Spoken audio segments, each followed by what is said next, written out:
Mayor Michael Bloomberg and Borough President James P. Molinaro toured storm damage in Dorp after a NorEaster struck the island on March 13th.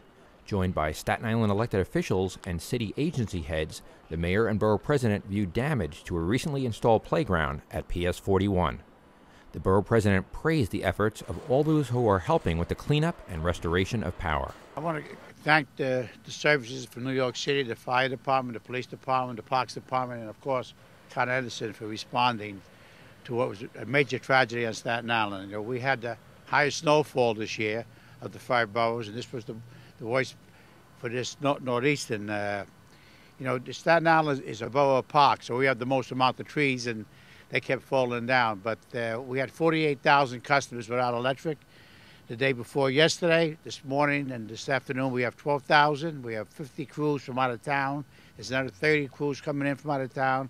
And Con Edison will have 125 crews by tonight working to restore electricity. So I want to thank everybody. I want to thank the mayor for coming out and showing his concern for the people of Staten Island. So thank you all. And you can knock Staten Island down, but you can't knock it out.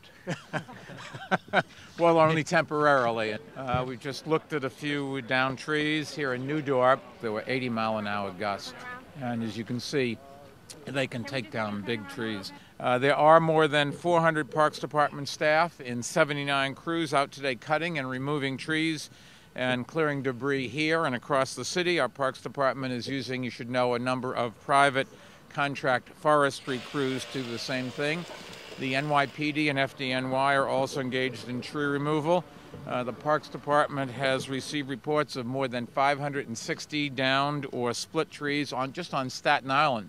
We're going to do everything we can to help Con Ed and stay on top of this. That includes clearing trees and debris so you guys can do your work of getting power back up. But our number one priority is to do this safely. It is not only annoying, it is somewhat dangerous when you don't have power. We live in a society where we depend on electricity. But our first priority is to do it safely and do it right. And then we'll try to do it as fast as we can. We've got cooperation from both Con Ed and the city working together. If you have damage in on your property or on your business, to report that through 311. Call 311, indicate you want to report some damage. The information will be taken through a system. Take photos if you can of that damage. Ultimately, once we reach the threshold, which is $25 million for the city of New York, if we reach that threshold, which we will then circle back around and you will be able to file claims. If you have the backup, we will be able to provide through the federal government some assistance for you and hopefully for the city as well.